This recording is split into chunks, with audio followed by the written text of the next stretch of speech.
नमस्कार दोस्तों, एक बार पुनः आप सभी का हार्दिक स्वागत है आप सभी के अपने YouTube channel being a best teacher पर। दोस्तों, DSSB में वैकेंसीज TGT पोस्ट के लिए अलग अलग सब्जेक्ट्स के लिए आउट हो चुकी हैं। आज की इस क्लास में हम डिस्कस करेंगे कि अलग अलग सब्जेक्ट्स में क्या आपका सिलेबस रहता है। Hindi, maths, Sanskrit, natural science जिसको फिजिकल साइंस भी कहा जाता है, सोशल साइंस, इंग्लिश, इन सभी जो सब्जेक्ट्स हैं इनका सिलेबस एक एक करके हम डिस्कस करेंगे। और साथ में ये जो सिलेबस है ये आपको हमारी मोबाइल एप्लीकेशन पे भी मिल जाएगा। तो हमारी मोबाइल एप्लीकेशन पे जाके आप सिलेबस का PDF free of cost download कर सकते हैं। चलिए शुरुआत करते हैं। सबसे पहले TGT हिंदी के सिलेबस की बात कर लेते हैं। पहले देखो, इसमें डिवीजन है आपका। पहले गद्य साहित्य, दूसरा काव्य भाग रहेगा और तीसरा आपका व्याकरण भाग जो है वो रहेगा। गद्य भाग से हिंदी साहित्य का उद्भव, विकास एवं गद्य साहित्य की विधाएं, ये फर्स्ट टॉपिक।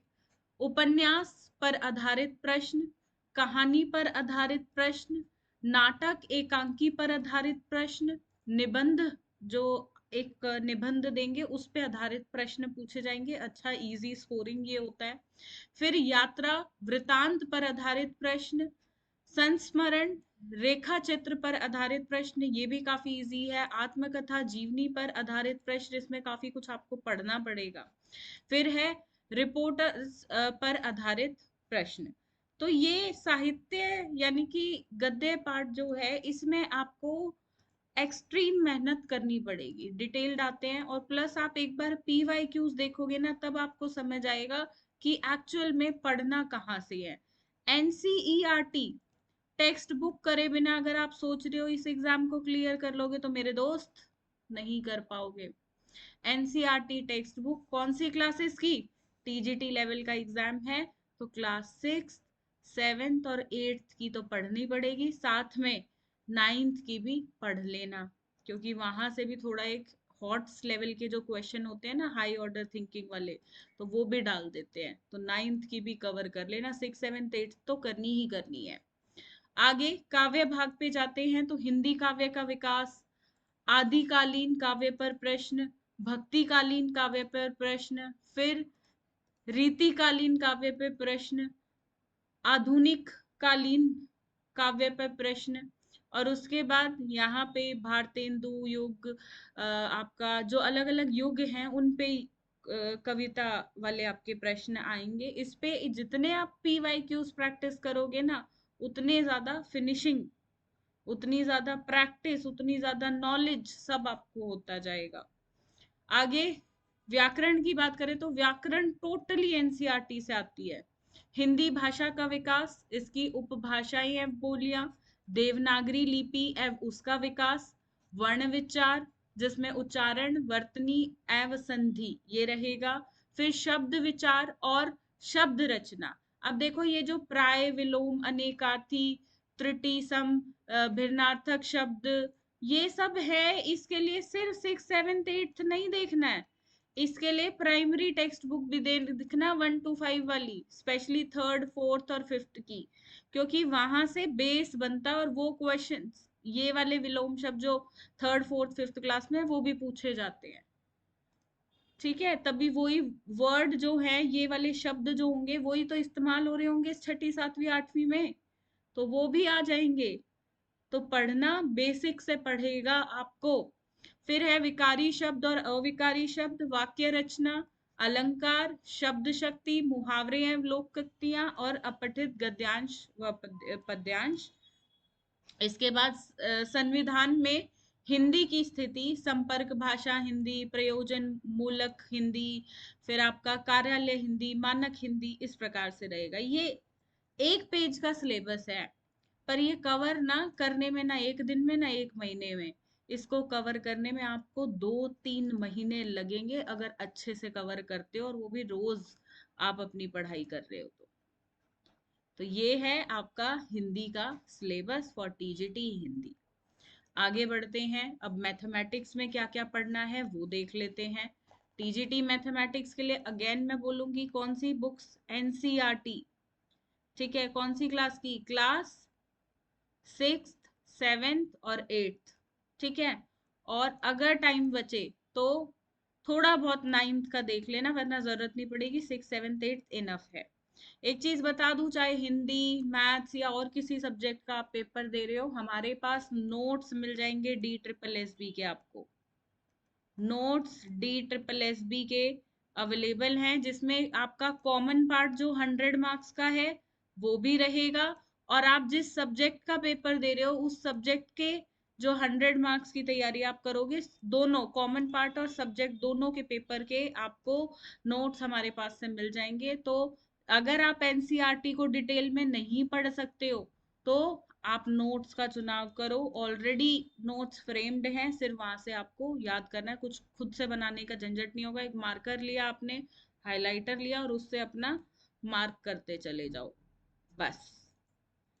तो इजी तरीका चाहिए, गो फॉर नोट्स, और खुद से पढ़ने का टाइम है तो एनसीईआरटी खरीदो, वहां से पढ़ो। चलो, सिलेबस क्या है, पहला है कैलकुलस, जो ऑब्वियस यहाँ से क्वेश्चन काफी सारे फ्रेम होते हैं। एलजेब्रा, एलजेब्रा काफी इजी रहेगा आपका, 6th 7th 8th का एलजेब्रा बहुत मुश्किल नहीं है, 9th 10th ऑनवर्ड्स मुश्किल होता है, तो ये सबसे ज्यादा स्कोरिंग आपका रहेगा। फिर है रियल एनालिसिस, ये भी बहुत इजी होता है, ये जिन पे स्टार लगा रही हूँ ना, ये इजी पार्ट है, इनको सबसे पहले कवर कर लेना, जल्दी हो जाएगा सिलेबस, आसान भी लगेगा। डिफरेंशियल इक्वेशंस, अगर आपका एलजेब्रा वाला पार्ट हो जाए उसके बाद इस पे आना, ठीक है, जैसे इस सीक्वेंस में दिया ऐसे ना करके ना, अपने तरीके से बनाओ, आपको क्या क्या आसान लगता है वो पार्ट पहले कर लेना। फिर है theory of real functions, then multi variate calculus, partial differential equations, Riemann integration and series of function, ring theory and linear algebra 1, metric spaces, group theory 2, complex analysis, ring theory and linear algebra 2। ये linear algebra 2 फिर से easy part आपका रहेगा, ठीक है। ये सारा cover करना है।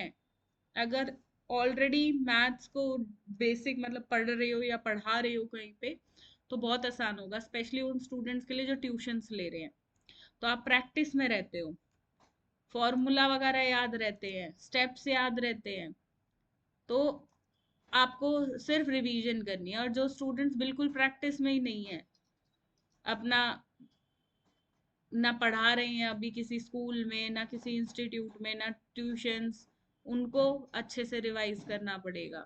इसके लिए प्रैक्टिस बुक्स भी लेना, एमसीक्यू प्रैक्टिस बुक्स, सिर्फ डी ट्रिपल एस बी की नहीं, प्रैक्टिस बुक्स कौन सी लेनी पड़ेगी आपको, जो आर डी शर्मा वगैरह की होती है ना, उनसे भी प्रैक्टिस करना, उसमें भी एमसीक्यू क्वेश्चंस होते हैं।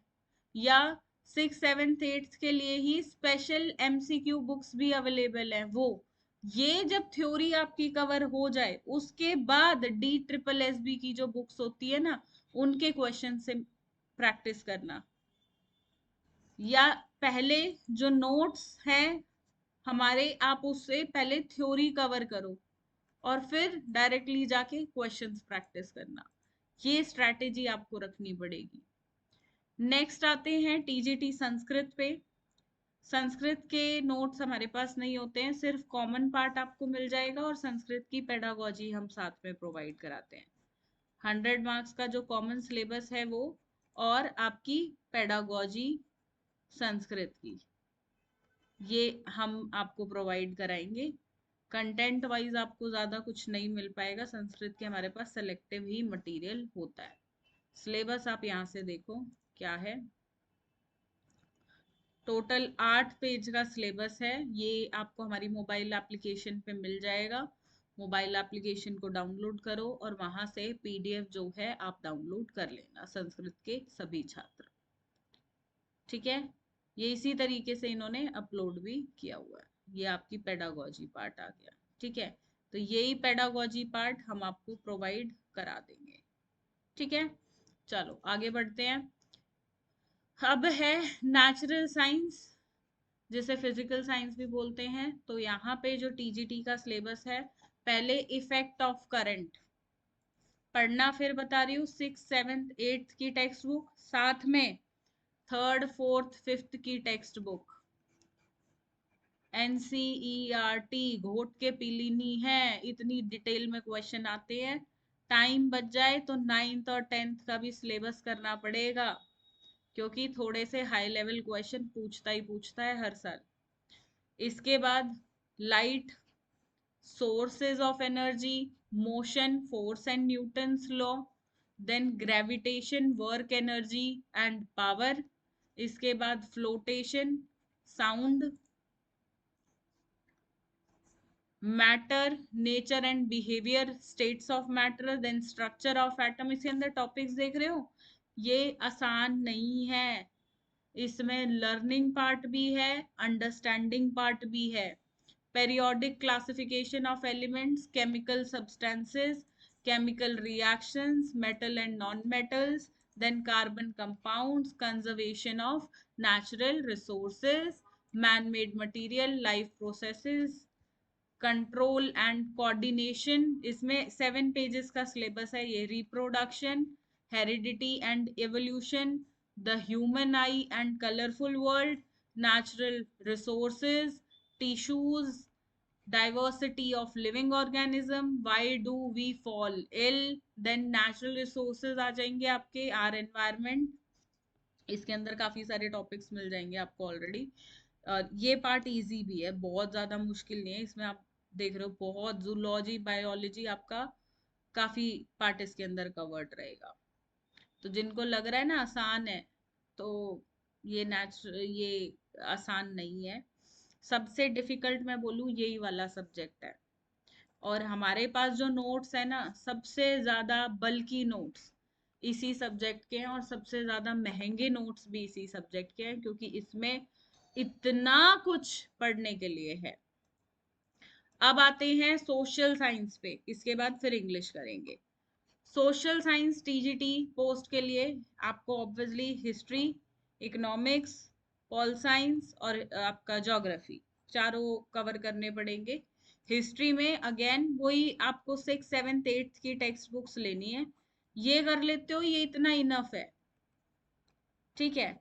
या डायरेक्टली नोट्स ले लो, जो आपको ठीक लगता है।